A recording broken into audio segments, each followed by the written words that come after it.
Hello everyone. तो ये है हमारे फर्स्ट फ्लाइट प्रोज का सेकंड चैप्टर जो कि है Nelson Mandela long walk to freedom.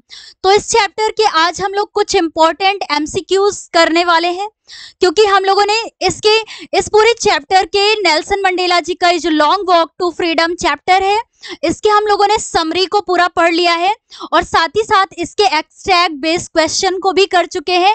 आज की क्लास में हम लोग कुछ इंपॉर्टेंट एमसीक्यूज करने वाले हैं जो कि आप बहुत अच्छे से जानते हैं कि आपके एग्जाम में ये एमसीक्यूज पूछे जाते हैं। तो आज की क्लास को यहाँ से स्टार्ट करते हैं और काफी इंटरेस्टिंग आज की ये क्लास होने वाली है। क्योंकि यहाँ पर जो आज की क्लास में हम लोग ये सिर्फ और सिर्फ एमसीक्यूज करने वाले हैं, मतलब बहुविकल्पी प्रश्न होंगे और साथ साथ में इनके ऑप्शन भी होंगे और हमें इसका करेक्ट जवाब देना होगा। तो आज आप लोग साथ साथ में इनका जवाब हमारे साथ इनका करेक्ट आंसर भी करिएगा क्योंकि यदि आप लोगों ने इसकी समरी पढ़ा है, पूरे चैप्टर को अच्छे से समझा है और काफी इंटरेस्टिंग चैप्टर था Nelson Mandela long walk to freedom. Because ये ऐसा चैप्टर था क्योंकि इससे हम लोगों ने ना कई सारी ऐसी चीजें सीखी जो हमें पहले नहीं पता थी, मतलब काफी हमें नई नई चीजें इस पूरे चैप्टर से सीखने को मिली है ना। और काफी अच्छा चैप्टर था ये नेल्सन मंडेला जी का ये जो लॉन्ग वॉक टू फ्रीडम, ये इनकी ऑटोबायोग्राफी है, मतलब ये इनकी आत्मकथा है ना। ये पूरा चैप्टर था, हम लोगों ने जब इसकी समरी को पढ़ा तो बहुत ही अच्छे से इसको समझा था। काफी बड़ी क्लास भी थी हम लोग की, है ना, कोई भी ऐसा पॉइंट नहीं था जो हम लोगों ने उसे ना पढ़ा हो।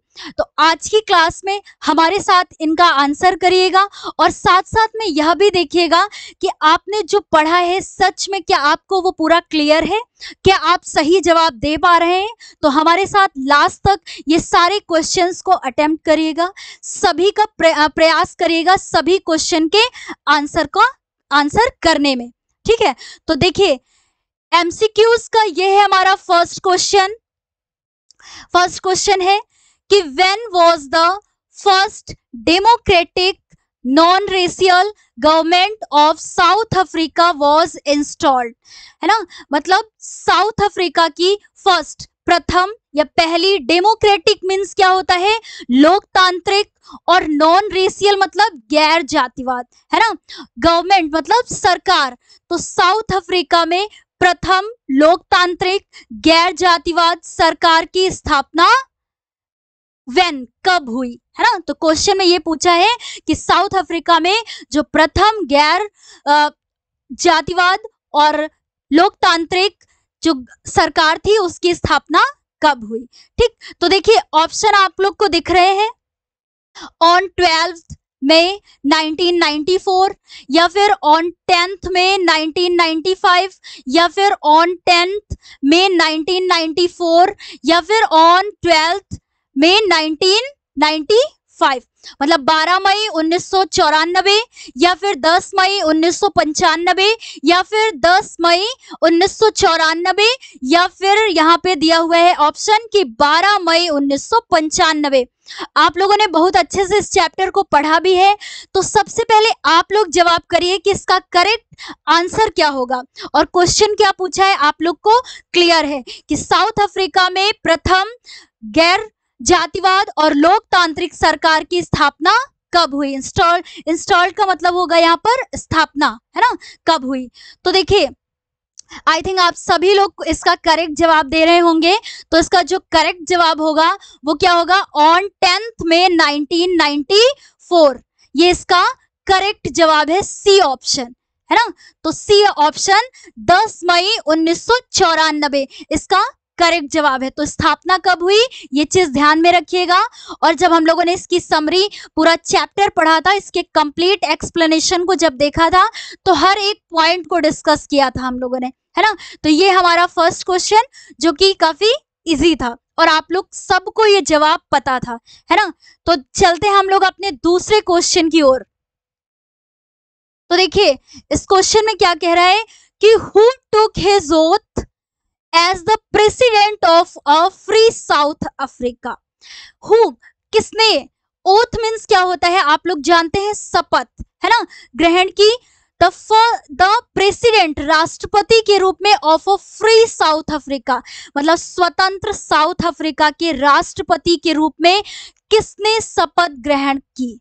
तो आप लोग जानते हैं कि ये सारे 4 ऑप्शन दिए हुए हैं और आपको करेक्ट जवाब देना है। तो देखिए यहाँ ऑप्शन में है, क्या जिनानी ने ली, या फिर नेल्सन मंडेला, या फिर मिस्टर डी क्लेर्क, और या फिर थाबो मबेकी। देखिए काफी इंटरेस्टिंग क्वेश्चन है ना। इसमें पूछा है कि फ्री साउथ अफ्रीका मतलब स्वतंत्र साउथ अफ्रीका के राष्ट्रपति के रूप में किसने शपथ ग्रहण करी? क्या जिनानी ने की? जिनानी ने की। अभी देखिए आप लोग भी साथ में आंसर जरूर करिएगा। नो। क्यों? क्योंकि ये नेल्सन मंडेला जी की क्या थी? डॉटर, उनकी बेटी थी। कौन? जिनानी, नाम याद रखिएगा। तो फिर किसने शपथ ग्रहण की? क्या थाबो मबेकी ने की? नो, इन्होंने भी नहीं की, बिकॉज ये तो प्रथम उपराष्ट्रपति थे ना, फर्स्ट डिप्टी प्रेसिडेंट के रूप में इन्होंने शपथ ग्रहण करी थी। किसने? थाबो मबेकी ने। एंड उसके बाद क्या मिस्टर डी क्लेर्क हो सकते हैं? नहीं, ये भी नहीं। क्यों? क्योंकि इन्होंने तो सेकंड डिप्टी प्रेसिडेंट के रूप में शपथ ग्रहण की थी, मतलब द्वितीय उपराष्ट्रपति के रूप में मिस्टर डी क्लेर्क ने शपथ ग्रहण की थी और थाबो मबेकी ने फर्स्ट, पहले उपराष्ट्रपति के रूप में शपथ ग्रहण की थी और जिनानी तो इनकी बेटी थी। तो ये 3 ऑप्शन तो बिल्कुल भी नहीं होंगे। तो हमारा जो करेक्ट ऑप्शन होगा, आप सभी को पता है, नेल्सन मंडेला, है ना। तो ये है इसका करेक्ट जवाब और आप सभी लोग सही कर रहे होंगे, ये हम बहुत अच्छे से जानते हैं। तो चलिए, ये हमारा सेकंड क्वेश्चन था। उसके बाद देखते हैं, आते हैं हम लोग अपने थर्ड क्वेश्चन की ओर। देखिए हमारे साथ में ये सारे क्वेश्चन का आंसर करते चलिए और लास्ट में जितने भी एमसीक्यूज हम लोग इस क्लास में देखने वाले हैं उसका टोटल देखिएगा कि क्या आप लोगों ने जितने भी एमसीक्यूज यहाँ पर किए गए हैं उसमें से कितने आप लोगों ने करेक्ट किए हैं, है ना।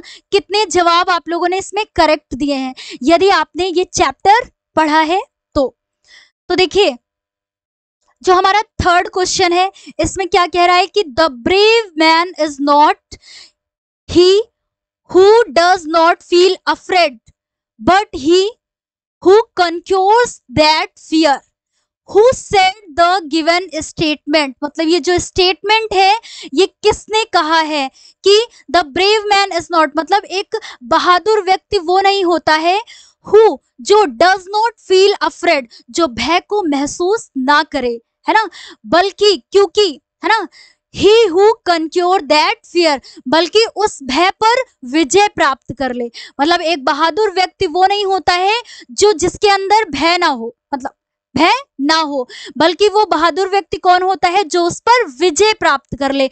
तो ऐसा स्टेटमेंट किसने कहा है, ये क्वेश्चन में पूछ रहा है। तो आप लोग इसका आंसर करेंगे, ठीक है। तो फर्स्ट है नेल्सन मंडेला जी ने कहा है, या फिर जिनानी ने कहा है जो कि इनकी बेटी थी, या फिर थाबो मबेकी ने, या फिर वाटर सिसलू, है ना, वाटर सिसलू। तो देखिए यहाँ 4 ऑप्शन दिए हुए हैं और आप सभी के बारे में जानते हैं कि जिनानी इनकी बेटी थी, थाबो मबेकी फर्स्ट प्रथम उपराष्ट्रपति थे एंड वाटर सिसलू ये जो नाम आया है ये कौन थे? फ्रीडम फाइटर का नेम था, है ना। तो इसका जो करेक्ट जवाब होगा कि ये स्टेटमेंट किसके द्वारा कहा गया है, तो इसका करेक्ट जवाब होगा नेल्सन मंडेला, है ना। तो ये इसका करेक्ट जवाब है नेल्सन मंडेला। चलिए, आई थिंक आप सभी लोग इनका जवाब हमारे साथ साथ में कर पा रहे होंगे और आपने आपको जरूर एक बार देखिएगा कि सच में आपको सभी के आंसर पता है ना। लास्ट में देखिएगा कि कितने आप लोगों ने सही किए हैं। तो देखिए जो हमारा फोर्थ क्वेश्चन है कि मंडेला जी ने प्रॉमिस्ड, वादा किया, दैट की the new society would bring, मतलब जो नया समाज है वो लेकर के आएगा फॉर ऑल, सभी के लिए क्या लेकर के आएगा, है ना। तो क्वेश्चन का मतलब समझ में आ गया है आपको कि मंडेला जी ने क्या इन्होंने प्रॉमिस किया, मतलब वादा किया कि न्यू सोसाइटी, जो नया समाज है वो हम सभी के लिए क्या लेकर के आएगा।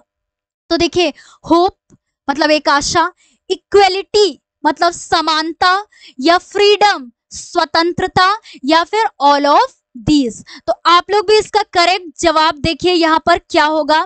तो जो नया समाज हम लोग के लिए क्या लेकर के आएगा, होप लेकर के आएगा, इक्वेलिटी यस लेकर के आएगा, एंड फ्रीडम लेकर के आएगा।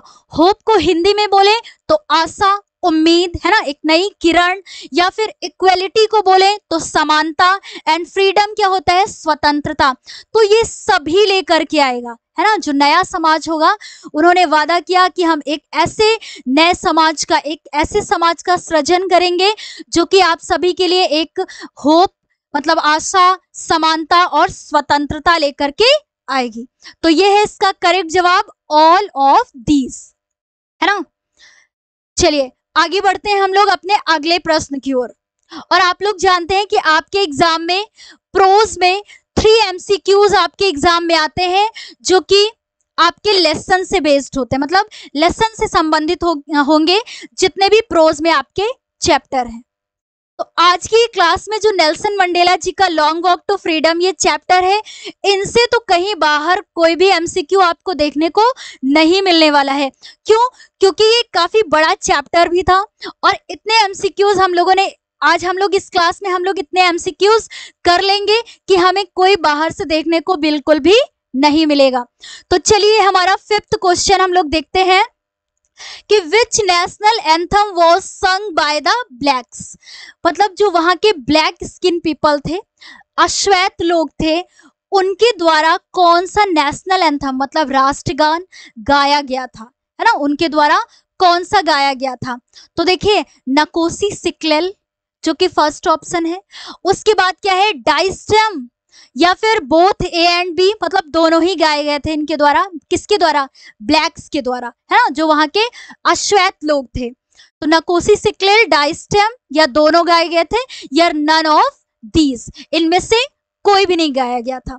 तो आप लोग बहुत अच्छे से जानते हैं, जब हम लोगों ने समरी पढ़ा था तो इससे भी पूरा अच्छे से जाना था कि जो वहाँ ब्लैक्स थे, वहाँ के ब्लैक स्किन पीपल थे, जो अश्वेत लोग थे, उनके द्वारा कौन सा नेशनल एंथम गाया गया था। आप लोग को इसका जवाब जरूर पता होगा। तो देखते हैं हम लोग इसका करेक्ट जवाब क्या होगा, डाइस्टेम। इसका करेक्ट जवाब क्या होगा, डाइस्टेम। ये ब्लैक्स के द्वारा गाया गया था। अब आप सोच रहे होंगे कि नकोसी सिक्लेल ये किसके द्वारा गाया गया था, तो ये व्हाइट्स पीपल के द्वारा गाया गया था, है ना, जो वहां के श्वेत लोग थे उनके द्वारा नकोसी सिक्लेल जो कि नेशनल एंथम था, और डाइस्टेम ये ब्लैक्स के द्वारा गाया गया था। तो इसका करेक्ट जवाब होगा डाइस्टेम। तो ये चीज ध्यान में रखिएगा। काफी जितने भी MCQs हैं इंपॉर्टेंट है, पूरे चैप्टर से कहीं भी कोई भी बाहर नहीं होगा और आपको एग्जाम में 100% इनमें से देखने को अवश्य मिलेगा। तो देखिए अब हम लोग आगे अगला क्वेश्चन देखते हैं कि हु सैंग नकोसी सिक्लेल। अभी तो इसी के बारे में बात कर रहे थे हम लोग, है ना। हु सैंग, किसने गाया था नकोसी सिक्लेल द ओल्ड सॉन्ग। मतलब नकोसी सिक्लेल एक ये नेशनल एंथम था, वहां का राष्ट्रीय गान था जो कि ओल्ड सॉन्ग था, है ना, पुराना सॉन्ग था। ये किसके द्वारा गाया गया था, ब्लैक्स के द्वारा, मतलब जो वहां के अश्वेत लोग थे, या व्हाइट्स के द्वारा जो वहां के श्वेत लोग थे, या दोनों लोग, है ना, या फिर इनमें से कोई भी नहीं। तो अभी पिछले ही प्रश्न में हम लोगों ने बात किया कि ब्लैक्स के द्वारा तो डाइस्टेम गाया गया था, तो नकोसी सिक्लेल किसके द्वारा गाया गया था, व्हाइट्स, है ना, व्हाइट्स के द्वारा, वहां के जो श्वेत लोग थे। आई थिंक कोई भी डाउट नहीं होगा आप लोग को इस क्लास में। तो इसका करेक्ट जवाब होगा द व्हाइट्स। अब हम लोग देखते हैं अगला प्रश्न, और साथ साथ में जरूर करिएगा आप लोग, काफी मतलब मजा भी आएगी आप लोग को करने में, और आप लोग को ये भी पता चलेगा कि आप लोगों ने जो ये चैप्टर पढ़ा है क्या वास्तव में सारे डाउट क्लियर हैं आपके, है ना। तो अब देखते हैं हम लोग अगला प्रश्न। हु सेज, किसने कहा या कौन कहता है दैट की the policy of apartheid created a deep and lasting wound on his country and its people। मतलब कौन कहता है कि जो अपार्थाइड पॉलिसी थी, अपार्थाइड पॉलिसी क्या होती थी, जो लोगों को उनकी रेस मतलब रंग जाति के आधार पे सेपरेट करती थी, अलग करती थी, है ना, जो भेदभाव की भावना थी। तो पॉलिसी ऑफ अपार्थाइड क्रिएटेड उसने बनाया है अ डीप, डीप मतलब गहरे, एंड लास्टिंग मतलब स्थायी, जो कभी खत्म ना हो। वाउंड मीन्स क्या होता है, घाव, है ना, on his country and it's people. तो कौन कहता है कि उनके देश को एंड उनके देश के जो लोग थे उनको किसने, मतलब ये अपार्थाइड पॉलिसी के द्वारा उन्हें डीप एंड लास्टिंग मतलब गहरे और स्थायी, जो कभी खत्म ना हो, ये घाव किसने दिए हैं, है ना, किसने इन्हें क्षति पहुंचाई है, जो इन दिनों को वो कभी भुला नहीं सकते हैं। तो किसने ऐसा कहा, है ना, कौन कहता है कि द पॉलिसी ऑफ अपार्थाइड, जो अपार्थाइड की पॉलिसी थी, created a deep lasting wound on his country and it's people, मतलब देश को और देश के लोगों को किसने गहरी क्षति पहुंचाई है। तो ऐसा कौन कहता है, तो नेल्सन मंडेला जी कहते हैं, या फिर चीफ लुथलिस, या ओलिवर टैम्बोज, या फिर यूसुफ दादूस, है ना। तो इसका जो करेक्ट जवाब होगा आप सभी जानते हैं, ये जो तीन नाम यहाँ पर दिए हुए हैं, चीफ लुथलिस, ओलिवर टॉम्बोज, यूसुफ दादूस, ये जब हम लोगों ने चैप्टर पढ़ा था, पूरी समरी को पढ़ा था, तो उसमें हम लोगों ने देखा था, तो ये फ्रीडम फाइटर्स के नेम है। तो ये किसने कहा था, नेल्सन मंडेला जी ने। तो इसका करेक्ट जवाब क्या होगा, नेल्सन मंडेला, है ना। उन्होंने कहा कि जो हमारा देश है और हमारे जो देश के लोग हैं उनको इस अपार्थाइड पॉलिसी ने गहरी क्षति पहुंचाई है ना, गहरी और जो कभी खत्म ना हो, ऐसे उन्होंने क्षति पहुंचाई है ना, जो वो कभी भुला नहीं सकेंगे। चलिए तो अगला हम, हाँ, तो इसका करेक्ट जवाब हम लोगों ने देखा कि नेल्सन मंडेला जी ने ऐसा कहा था। अब आगे देखते हैं हम लोग अपनी अगले प्रश्न में कि क्या कह रहा है प्रश्न। तो देखिए, what are the two obligations of every man, प्रत्येक व्यक्ति के दो ऑब्लाइजेशंस मींस क्या होगा यहाँ पर, कर्तव्य क्या होते हैं, है ना। What are the two obligation of every man, प्रत्येक व्यक्ति के दो कर्तव्य क्या होते हैं, according to Nelson Mandela. Mandela के अनुसार प्रत्येक व्यक्ति के दो कर्तव्य कौन से होते हैं ना, क्या होते हैं। तो हम लोगों ने ये भी पढ़ा था पूरा अच्छे से। तो देखिए यहाँ पर ऑप्शन दिया हुआ है, obligation of family and nation, obligation to family and friends, obligation to nation and relatives, या obligation to love and freedom. तो ये चार ऑप्शन दिए हुए हैं, आप सभी इसका करेक्ट जवाब दे पा रहे होंगे और आप सभी को इसका सही जवाब पता होगा कि नेल्सन मंडेला जी ने कौन से दो कर्तव्य के बारे में बात किया था। तो इसका जो करेक्ट जवाब होगा, चलिए हम लोग देखते हैं इसका करेक्ट जवाब। तो क्या होगा, ऑब्लाइजेशन टू फैमिली एंड नेशन, मतलब एक तो उन्होंने बताया था कि जो फर्स्ट होता है वो क्या होता है, फैमिली मतलब परिवार, एंड जो सेकंड होता है वो क्या होता है, नेशन मतलब कंट्री, उनका देश। तो प्रथम जो पहला ऑब्लाइजेशन कर्तव्य होता है वो फैमिली परिवार, एंड सेकंड कंट्री। तो ये चीज ध्यान में रखिएगा, यही दो ऑब्लाइजेशन थे, ये मंडेला के अकॉर्डिंग बताए गए थे। आई थिंक कोई भी डाउट नहीं होगा आप लोग को। अब हम लोग चलते हैं अगले प्रश्न की ओर, और जितने भी अभी हम लोगों ने प्रश्न देखे हैं आप सभी इनका सही जवाब दे पा रहे होंगे। तो इसका करेक्ट जवाब है ऑब्लाइजेशन टू फैमिली एंड नेशन। चलिए अगला क्वेश्चन हम लोग देखते हैं, बिल्कुल बढ़िया एकदम अच्छे से, है ना। तो देखिए, as Nelson Mandela grew up he started realizing that the freedom that he enjoyed as a child was just as, आप सोच रहे होंगे इतना मैम ने लंबा सा बोल दिया इंग्लिश में। तो देखिए हिंदी में बोलते हैं कि एज मंडेला ग्रू अप, जैसे वो बड़े होते हैं, है ना, वो युवा होते हैं, he started उन्होंने शुरू किया, रियलाइजिंग मतलब महसूस करना शुरू किया, that कि the freedom जो स्वतंत्रता है, he enjoyed जिन्होंने इस स्वतंत्रता का आनंद लिया है, इंजॉयड है ना, आनंद लिया है एज अ चाइल्ड मतलब बचपन में। तो नेल्सन मंडेला जैसे बड़े होते हैं और वो ऐसा रियलाइज करते हैं मतलब महसूस करते हैं कि जो बचपन में उन्होंने स्वतंत्रता का आनंद लिया है वो क्या है, वॉज जस्ट एज, वो एक प्रकार से क्या थी, हम लोगों ने पढ़ा भी था। आप लोग को इसका करेक्ट जवाब भी पता होगा कि फ्रीडम थी या फिर इल्यूशन मतलब एक भ्रम था, है ना, भ्रम। इल्यूशन का अर्थ क्या होगा, भ्रम, ध्यान रखिएगा। उसके बाद वेदर था, मतलब मौसम था, या फिर सैक्रिफाइस, या फिर त्याग था, है ना। तो नेल्सन मंडेला जैसे ही बड़े होते हैं वो रियलाइज करते हैं, महसूस करते हैं कि जो बचपन में उन्होंने स्वतंत्रता का आनंद लिया है वो एकमात्र क्या था, इल्यूशन था, है ना, भ्रम था। तो आप लोग भी इसका करेक्ट जवाब जानते थे, है ना, कि वो एकमात्र क्या था, इल्यूशन था, मतलब भ्रम था। वो सब उनके सोच से ही परे था कि वो बस जब बचपन में ही ये सब आनंद लिए हैं, तो वो जब मतलब एक युवा उसमें आते हैं तब ये ऐसा रियलाइज करते हैं, है ना। कोई भी डाउट नहीं होगा। चलिए आगे देखते हैं अगले प्रश्न की ओर। तो इसका करेक्ट जवाब क्या होगा, इल्यूशन, मतलब भ्रम। इसको मैं लिख देती हूँ हिंदी में ताकि किसी भी बच्चे को भ्रम ना हो, है ना। चलिए अब है हमारा अगला क्वेश्चन, और कितने आप लोग कर पा रहे हैं अभी लास्ट में मैं पूछूंगी, आप लोग बताएंगे भी, ठीक है।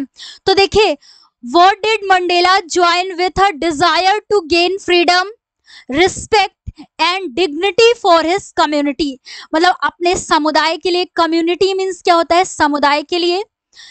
डिग्निटी मीन्स क्या होता है, आदर। रिस्पेक्ट मीन्स क्या होता है, सम्मान। एंड फ्रीडम मीन्स क्या होता है, स्वतंत्रता, है ना। तो व्हाट डिड मंडेला ज्वाइन, उन्होंने क्या ज्वाइन किया, है ना, किस चीज में सम्मिलित हो गए इस इच्छा से कि वो अपने समुदाय के लिए आदर, सम्मान और स्वतंत्रता के लिए उन्होंने क्या ज्वाइन किया, मतलब किस चीज में वो शामिल हो गए। तो उन्होंने कौन सी पार्टी ज्वाइन की थी ये भी हम लोगों ने देखा था। तो देखिए ये चार ऑप्शन दिए हुए हैं, अफ्रीकन नेशनल कांग्रेस, या नेशनल कांग्रेस, या फिर अमेरिकन कांग्रेस, या फिर अफ्रीकन इंटरनेशनल कांग्रेस। तो उन्होंने कौन सी पार्टी को ज्वाइन किया था, बहुत ही अच्छे से हम लोगों ने देखा था। आप सभी इसका करेक्ट जवाब जानते हैं। तो चलिए देखते हैं कि इसका करेक्ट जवाब क्या होगा। तो अफ्रीकन नेशनल कांग्रेस ये पार्टी थी जिसको नेल्सन मंडेला जी ने ज्वाइन किया था, ठीक है। तो इसका करेक्ट जवाब क्या होगा, अफ्रीकन नेशनल कांग्रेस। तो इस चीज को ध्यान में रखिएगा। आगे हम लोग देखते हैं अगला प्रश्न। 11th क्वेश्चन हम लोग देखते हैं, है ना। 11th जो क्वेश्चन है हमारा कि how many deputy presidents were elected, कितने उपराष्ट्रपति ने यहाँ पर शपथ ग्रहण किया था, है ना। कितने इलेक्टेड हुए थे, मतलब कितने उपराष्ट्रपति थे जिन्होंने शपथ ग्रहण किया था जब इंस्टॉलेशन हुआ था, है ना। तो आप सभी जानते हैं कि 2 उपराष्ट्रपति थे, या फिर 3 का मतलब होता है 3, है ना। 3 उपराष्ट्रपति थे, या फिर 1 मतलब 1 थे, या फिर नन, एक भी नहीं थे, है ना। तो आप सभी जानते हैं जब इंस्टॉलेशन हुआ था तो नेल्सन मंडेला जी के द्वारा फ्री साउथ अफ्रीका के प्रेसिडेंट के रूप में उन्होंने शपथ ग्रहण किया था, और 2 उपराष्ट्रपति जिन्होंने शपथ ग्रहण किया था। तो इसका करेक्ट जवाब क्या होगा, 2, है ना। 2 उपराष्ट्रपति थे। डिप्टी प्रेसिडेंट का मतलब यहाँ पर क्या होगा, उपराष्ट्रपति। तो 2 उपराष्ट्रपति ने शपथ ग्रहण किया था, जो कि फर्स्ट कौन थे, अभी हम लोग अभी पढ़ते भी आए हैं, है ना। उनका नाम भी अभी जाना है हम लोगों ने कि फर्स्ट कौन थे, थाबो म्बेकी, एंड सेकंड उपराष्ट्रपति कौन थे, मिस्टर डी क्लेर्क। तो 2 उपराष्ट्रपति थे, यही इसका करेक्ट जवाब है ना। तो चलिए अगला जो हमारा क्वेश्चन है 12th नंबर, इसमें देखते हैं। आप लोग देखिएगा इसके ऑप्शन को, खुद से पहले करिएगा, हमारे करने से पहले आप लोग इसका जवाब दीजिएगा, है ना। तो देखिए, it was a celebration of south Africa first government. तो देखिए, it was the celebration of south Africa, south Africa में मतलब दक्षिण अफ्रीका में प्रथम, है ना, कौन सी सरकार थी जिसका सेलिब्रेशन हुआ था, मतलब उसका इंस्टॉलेशन हुआ था, उसकी स्थापना हुई थी। तो देखिए, ऑटोक्रेटिक रेशियल थी, या फिर डेमोक्रेटिक नॉन रेशियल थी, या फिर डेमोक्रेटिक रेशियल थी, या फिर मोनार्क नॉन रेशियल थी। तो देखिए यहाँ पर मोनार्च नॉन रेशियल, तो ये 4 ऑप्शन दिए हुए हैं। आप सभी को इसका करेक्ट जवाब पता है। तो जो साउथ अफ्रीका में फर्स्ट गवर्नमेंट यानी सरकार की स्थापना हुई थी, वो कैसी सरकार थी, democratic and non racial. Democratic बोले तो लोकतांत्रिक, एंड नॉन रेशियल का मतलब गैर जातिवाद, जिसमें कोई भी भेदभाव की भावना नहीं थी। तो इसका करेक्ट जवाब क्या होगा? Democratic and non racial. This is the correct जवाब, है ना, डेमोक्रेटिक एंड नॉन रेशियल। अब बढ़ते हैं हम लोग अपने अगले प्रश्न की ओर। और जितने भी आप लोग ये प्रश्न देख रहे हैं, आपको किसी को भी डाउट नहीं होने वाला है, ठीक है, सारे उसी चैप्टर से हैं और जितने भी हैं सभी इंपॉर्टेंट है और 100% आपको इनमें से आपकी परीक्षा में जरूर देखने को मिलेगा, है ना। तो जो हमारा 13th नंबर क्वेश्चन है वो क्या कह रहा है, तो देखिए, whom did Mandela want to thank but could not? who मतलब किसे मंडेला थैंक धन्यवाद देना चाहते थे, बट लेकिन कुड नॉट लेकिन नहीं दे सके। तो जब हम लोगों ने समरी को पढ़ा था, पूरे चैप्टर को पढ़ा था, तो हम लोगों ने बात किया था कि मंडेला इस चीज के लिए काफी खेद महसूस कर रहे थे कि वो धन्यवाद देना चाहते थे लेकिन फिर भी वो धन्यवाद उन्हें नहीं दे सके। तो किसे, अभी ऑप्शन में देखते हैं, फिर हम लोग आगे बात करेंगे कि हिज फैमिली, अपने परिवार को, या वाइट रूलर्स को, एंड अफ्रीकन पैट्रियट्स को, है ना, या फिर military who know longer exist. तो इसका जो करेक्ट जवाब होगा, आप सभी को पता होगा कि मंडेला जी धन्यवाद देना चाहते थे लेकिन वो उन्हें धन्यवाद नहीं दे सके। किसे?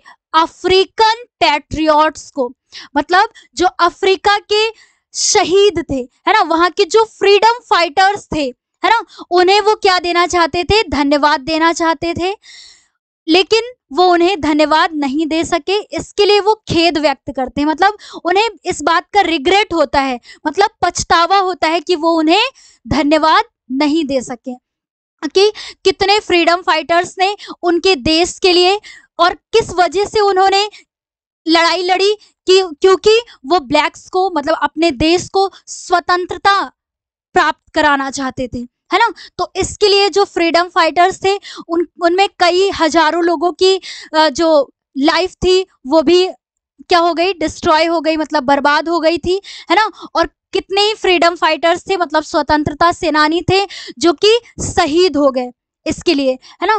तो इसके लिए नेल्सन मंडेला जी उन्हें धन्यवाद देना चाहते थे लेकिन वो उन्हें नहीं दे सके। तो किसे देना चाहते थे?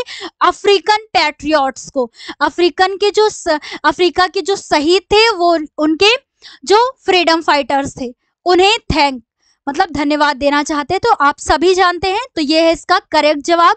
अब आगे हम लोग अगले प्रश्न को देखते हैं और आई थिंक आप सभी को मजा भी आ रहा होगा इन क्वेश्चन का आंसर करने में। तो देखिए, इस जो 14 नंबर क्वेश्चन है उसमें क्या कह रहा है कि Nelson Mandela became the first black of south Africa, है ना। कितने बार ये हम लोग को देखने को मिला है ये क्वेश्चन, और आप सभी तो एग्जाम के टाइम तो बिल्कुल भी नहीं भूलेंगे, है ना, कि कितने टाइम ये क्वेश्चन हम लोग को देखने को मिला, कि जब हम लोगों ने समरी पढ़ा तब भी मिला, फिर एक्सट्रैक्ट बेस्ड क्वेश्चन किए उसमें भी मिला, और ये अभी एमसीक्यूज कर रहे हैं तो उसमें भी मिला है, और अभी आने वाली क्लास में जब हम लोग शॉर्ट आंसर लॉन्ग आंसर भी देखने वाले हैं तब भी ये मिलेगा, है ना, कि Nelson Mandela became the first black, क्या वो साउथ अफ्रीका के फर्स्ट ब्लैक क्या बने थे ना। तो ऑप्शन में देखिए, प्राइम मिनिस्टर बने थे, मतलब प्रधानमंत्री बने थे, या वाइस प्रेसिडेंट बने थे, वहां के उपराष्ट्रपति बने थे, या फिर प्रेसिडेंट बने थे, मतलब राष्ट्रपति बने थे, या फिर डिफेंस मिनिस्टर बने थे, मतलब रक्षा मंत्री बने थे, है ना। तो आप सभी जानते हैं कि वो वहां के प्रेसिडेंट बने थे। प्रथम कौन थे? ब्लैक प्रेसिडेंट थे ये साउथ अफ्रीका के, है ना। तो फर्स्ट ब्लैक प्रेसिडेंट थे कौन? नेल्सन मंडेला जी। आप सभी इसका करेक्ट जवाब जानते हैं। तो बढ़ते हैं हम लोग अपने अगले प्रश्न की तरफ, देखते हैं कौन सा मिलने वाला है ना। तो देखिए, जो 15वां क्वेश्चन है हमारा कि ऑन द पोडियम। अब आप सोचेंगे कि पोडियम का मतलब क्या होता है? मंच। क्या होता है? मैं लिख देती हूं, मंच मतलब जो स्टेज था, है ना। ऑन द पोडियम, मंच पर, was first sworn, sworn means क्या होता है? शपथ लेना, है ना, इन एज सेकेंड डिप्टी प्रेसिडेंट, अभी पहले भी हम लोगों ने बात किया कि सेकंड डिप्टी प्रेसिडेंट मतलब द्वितीय उपराष्ट्रपति के रूप में किसने शपथ ग्रहण की थी, है ना, पोडियम में यानी मंच पर। तो किसने लिया था, नेल्सन मंडेला जी ने? नो, वो तो प्रेसिडेंट थे, है ना, प्रेसिडेंट के रूप में उन्होंने शपथ ग्रहण किया था। जेनानी? नो, बिकॉज ये तो डॉटर थी किसकी, नेल्सन मंडेला जी की। थाबो मबेकी ने? नो, ये तो फर्स्ट मतलब वहां के प्रथम उपराष्ट्रपति थे। कौन? थाबो मबेकी, है ना। तो अभी हम लोगों तो ये भी ऑप्शन नहीं होगा, आप सभी जानते हैं इसका करेक्ट जवाब। तो इसका करेक्ट जवाब जो होगा मिस्टर डी क्लेर्क, है ना। तो सेकंड यानी द्वितीय उपराष्ट्रपति के रूप में किसने शपथ ग्रहण की थी, मिस्टर डी क्लेर्क। अब आई थिंक ये सब आप लोग नहीं भूलने वाले हैं, है ना। क्यों? क्योंकि देखिए फर्स्ट उपराष्ट्रपति के रूप में थाबो मबेकी, सेकंड उपराष्ट्रपति के रूप में मिस्टर डी क्लेर्क एंड प्रेसिडेंट के रूप में नेल्सन मंडेला। जिनानी उनकी बेटी थी और कुछ फ्रीडम फाइटर्स के नेम देखे थे हम लोगों ने, है ना। तो इसका जो करेक्ट जवाब होगा वो क्या होगा, हाँ ये भी सही बता रहे हैं, है ना, मिस्टर डी क्लेर्क। तो आप भी सभी इसका करेक्ट जवाब कर रहे होंगे। अब देखते हैं हम लोग अपना अगला प्रश्न, काफी इंटरेस्टिंग भी थी आज की क्लास, अभी थोड़ी सी और बची हुई है उसको भी देखते हैं। तो देखिए अब उसके बाद डैश है, took place to the lovely sandstone amphitheater formed by the Union Buildings in Pretoria, है ना। तो हम लोगों ने देखा कि प्रिटोरिया में यूनियन बिल्डिंग के द्वारा एक लवली सैंडस्टोन एम्पीथिएटर था, मतलब एक सुंदर बलुआ पत्थर से निर्मित एम्पीथिएटर था, मतलब रंगभूमि थी, है ना। तो वहां पर क्या हुआ था, अब देखते हैं ऑप्शन में कि वेडिंग शादी हुई थी, है ना, इसका तो कहीं जिक्र ही नहीं हुआ है। उसके बाद देखते हैं फेस्टिवल त्योहार, या फिर सेरेमनीज वो जो समारोह हुआ था, या फिर पार्टी हुई थी, है ना।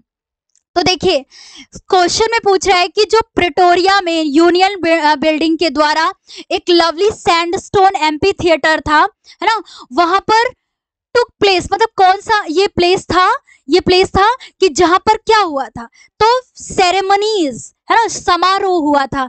तो ये इसका करेक्ट जवाब है, आप लोग भी दे पा रहे होंगे इसका करेक्ट जवाब। तो इसका करेक्ट जवाब होगा सेरेमनीज। तो ध्यान में रखिएगा कि जब स्थापना दिवस था, है ना, जब इंस्टॉलेशन डे था, तो जब राष्ट्रपति के रूप में किसने, नेल्सन मंडेला जी ने शपथ ग्रहण की थी और उपराष्ट्रपति के रूप में शपथ ग्रहण की गई थी, है ना। ये जो पूरा ये वहां का सेरेमनी था वो कौन से प्लेस पर हुआ था, तो इस चीज को ध्यान में रखिएगा कि प्रिटोरिया में, है ना, ये भी नाम ध्यान में रखिएगा, प्रिटोरिया में यूनियन बिल्डिंग के द्वारा जो कि एक बलुआ पत्थर से निर्मित एक सुंदर एम्पीथिएटर था, है ना, रंगभूमि थी, वहीं पर ये सेरेमनीज हुई थी। कोई भी डाउट आप लोग को अब नहीं होगा। चलिए आगे बढ़ते हैं हम लोग अगले प्रश्न की ओर। इसमें क्या कह रहा है और आप लोग को भी अच्छा लग रहा होगा, और साथ साथ में हमारे आंसर बताने से पहले आप लोग आंसर करेंगे तो ज्यादा अच्छा होगा, है ना। तो देखिए a man who takes away another man's freedom is, मतलब अ मैन एक व्यक्ति, हु जो टेक्स अवे मतलब छीनता है, अनदर मैन्स फ्रीडम जो दूसरे व्यक्ति की स्वतंत्रता को छीनता है ना, वो क्या है, अभी आगे ऑप्शन में देखते हैं। White, a prisoner of hatred, या फिर क्रिमिनल होता है, या फिर रूड होता है। रूड मतलब असभ्य होता है, या क्रिमिनल होता है, क्रिमिनल, ठीक है, समझ रहे होंगे इसका मतलब क्या है हिंदी में, क्रिमिनल होता है, या फिर अ प्रिजनर ऑफ हेट्रेड होता है, मतलब नफरत का कैदी होता है, या फिर वाइट होता है, वाइट मतलब श्वेत होता है, ठीक। तो देखिए a man who takes away another man's freedom, एक व्यक्ति जो दूसरे व्यक्ति की स्वतंत्रता को छीनता है, वो क्या होता है, आप लोग करिए इसका जवाब जल्दी से, वो क्या होता है, अ प्रिजनर ऑफ हेट्रेड, मतलब वो नफरत का क्या होता है, कैदी होता है। जब भी हेट्रेड वर्ड देखते हैं तो हमें कौन सी पोयम याद आती है जो हम लोग पढ़ चुके हैं, कौन सी, फायर एंड आइस। उसमें ये वर्ड हम लोग को कई बार देखने को मिला है और यही वर्ड हमें इसमें भी देखने को मिल गया है ना, इस नेल्सन मंडेला जी के long walk to freedom chapter में। तो देखिए एक व्यक्ति जो दूसरे व्यक्ति की स्वतंत्रता को छीनता है वो क्या हो जाता है, प्रिजनर ऑफ हेट्रेड हो जाता है, मतलब नफरत का कैदी हो जाता है। उसके अंदर भी नफरत के भाव उत्पन्न हो जाते, उत्पन्न होंगे तभी तो वो दूसरे व्यक्ति की आजादी को छीनेगा, है ना। कहने का मतलब ये है। तो ये है इसका करेक्ट जवाब, और आप सभी ने इसका सही जवाब दिया भी होगा, है ना। अब देखते हैं अगला क्वेश्चन हम लोग। तो देखिए, what did Mandela learn about करेज, ये भी इंपॉर्टेंट क्वेश्चन है, ये पूछा भी गया है क्वेश्चन, है ना। यहाँ पे मैंने ईयर तो नहीं वो डाला हुआ है, लेकिन ये क्वेश्चन पूछा गया है, आप लोग देख भी सकते हैं। तो देखिए इस क्वेश्चन का मतलब क्या है कि what did Mandela learn about करेज। ये जो करेज वर्ड यहाँ पर आया है मतलब साहस, है ना, हिम्मत, इसकी बात हुई है कि ये जो वर्ड करेज आया है इससे मंडेला जी ने क्या सीखा, है ना, और ये इसके बारे में क्या बताते हैं। तो देखिए 4 ऑप्शन है, इसमें पहले हम लोग देखते हैं, फिर देखते हैं करेक्ट जवाब क्या होगा। तो देखिए, it is absence of fear, जिसमें क्या होती है, भय की अनुपस्थिति होती है, मतलब उसमें कमी होती है। या फिर it is the triumph over fear, जो भय पर विजय प्राप्त करता है, या बोथ ए एंड बी, या फिर नन ऑफ द एबव, या इनमें से कोई भी नहीं। तो देखिए क्वेश्चन को समझिएगा कि मंडेला जी ने इस करेज वर्ड से क्या सीखा है, इसके बारे में क्या बताते हैं, है ना, इसके बारे में क्या बताते हैं। तो ये जो इसका करेक्ट जवाब होगा, आप सभी इसका सही जवाब दे चुके होंगे, तो इसका जो करेक्ट जवाब होगा, it is the triumph over fear. वो ऐसा कहते हैं कि भय वो नहीं होता है जिसके अंदर भय ना हो, मतलब एक ऐसा व्यक्ति जिसके अंदर भय ना हो वो मतलब पूरी तरीके से साहसी नहीं होता है, बल्कि साहसी कौन होता है, जो उस भय पर विजय प्राप्त कर ले, है ना। माउंटेन ड्यू, डर के आगे जीत है। पिछले क्लास में हम लोगों ने ये वर्ड बोला भी था कि डर के आगे जीत है। वो करेज के बारे में ऐसा ही बताते हैं कि डर के आगे जीत है, मतलब it is the triumph over fear. Fear means क्या होता है, भय, डर, उस पर ही ट्रिम्प मतलब विजय प्राप्त करना, है ना। यही ये करेज वर्ड हमें सिखाता है। तो आई थिंक कोई डाउट नहीं होगा, तो ये है इसका करेक्ट जवाब। अब देखते हैं हम लोग अपना अगला क्वेश्चन, है ना। अगला क्वेश्चन क्या कह रहा है, व्हाट कम्स मोर नेचुरली, है ना, what comes more naturally, naturally मतलब होगा यहाँ पर स्वाभाविक रूप से, है ना, टू हार्ट, हृदय में, अकॉर्डिंग टू मंडेला, मतलब मंडेला के अनुसार क्या स्वाभाविक रूप से हमारे हृदय में आता है, कम्स, है ना, आता है, क्या स्वाभाविक होता है। हेट्रेड होता है मतलब नफरत, अभी देखते हैं, पहले ऑप्शन देखते हैं, या यूनिटी होती है मतलब एकता, या फिर लव प्रेम होता है, या फिर रेशियल डिस्क्रिमिनेशन होता है मतलब जो जातीय भेदभाव होता है वो होता है। ठीक है, तो 4 ऑप्शन में ये बताया गया है, और क्वेश्चन में ये कह रहा है कि कौन सी ऐसी चीज है जो नेचुरली हमारे हार्ट में आती है, मतलब हमारे हृदय में स्वाभाविक रूप से आती है। तो वो इसका करेक्ट जवाब क्या होगा, लव यानी प्रेम, है ना। तो हेट्रेड स्वाभाविक नहीं होती है, ये तो सीखते हैं या सिखाया जाता है। ये यूनिटी भी नहीं, स्वाभाविक नहीं कह सकते हैं इसको, या रेशियल डिस्क्रिमिनेशन भी स्वाभाविक नहीं होता है। क्यों? क्योंकि ये भेदभाव की भावना और किसी से नफरत करना, है ना, ये सभी स्वाभाविक नहीं होता है, ये तो इंसान सीखता है ना, देख करके। तो देखिए जो स्वाभाविक होता है वो क्या होता है, प्रेम, ये स्वाभाविक होता है ना। तो इसका करेक्ट जवाब क्या होगा, प्रेम। ये किसी को बाध्य करके नहीं किया जा सकता है, ये नेचुरली स्वाभाविक होता है, ये खुद से हृदय में आता है। अब देखते हैं हम लोग अगला क्वेश्चन, और ये इसका करेक्ट जवाब, देखिए ये भी सही बता रहा है। ठीक है, हाँ, अब देखते हैं हम लोग अपना 20वां क्वेश्चन, है ना, 20 नंबर। देखिए, व्हाई वर 2 नेशनल एंथम संग, 2 राष्ट्रीय गान जो वहां के नेशनल एंथम थे वो क्यों गाए गए, है ना। तो इसका देखिए यहाँ पर 4 ऑप्शन दिए हुए हैं, और ये आई थिंक ये लास्ट क्वेश्चन भी है इस क्लास का, है ना। तो अभी ये करने के बाद हम लोग अभी देखने वाले हैं कि आप लोगों ने कितने करेक्ट किए, है ना, कितने आप लोगों ने इन क्वेश्चंस में कितने आप लोगों ने करेक्ट किए, और क्या सभी का आंसर आपको आ रहा था। तो देखिए फर्स्ट ऑप्शन है टू शो यूनिटी, मतलब एकता प्रदर्शित करने के लिए, एकता को दिखाने के लिए, या to mark the end of racial discrimination, racial discrimination को मार्क करने के लिए, मतलब जो जातीय भेदभाव था उसको मार्क करने के लिए, या to mark the end of gender, या फिर बोथ ए एंड बी। तो देखिए वहां टू नेशनल एंथम्स गाए गए, तो वो इसका इसमें करेक्ट जवाब होगा वो क्यों गाए गए थे, है ना। तो देखिए बोथ ए एंड बी, इसका करेक्ट जवाब क्या होगा, both A and B. To show unity के लिए, मतलब एकता प्रदर्शित करने के लिए, और रेशियल डिस्क्रिमिनेशन को मार्क करने के लिए, मार्क करने के लिए मतलब उसका अंत करने के लिए, है ना, उसको खत्म करने के लिए। तो ये दो राष्ट्र गान गाए गए थे। तो ये इसका करेक्ट जवाब क्या होगा, both A and B is the correct answer. तो ऐसा हम लोगों ने देखा। हाँ, आगे अभी तो और भी क्वेश्चन नहीं है।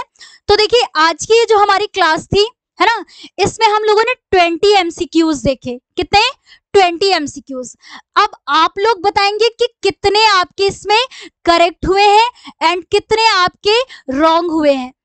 अब आप लोग खुद से इसे वो करिएगा कि यदि आप लोगों ने इस चैप्टर को पढ़ा है, पढ़ने के बाद आप जो आज की इस क्लास में आप लोगों ने 20 एमसीक्यूज किए, क्या सभी के आंसर आपको सच में आ रहे थे, है ना। ये आप खुद से अपने आप को जज करिएगा, उसके बाद देखिएगा। एंड इस क्लास की हम लोगों ने समरी को भी पढ़ा, समरी के बाद फिर हम लोगों ने इसके दो आई थिंक एक्सट्रैक्ट भी देखे थे, उससे रिलेटेड कैसे क्वेश्चन होते हैं उनके आंसर को भी देखा था।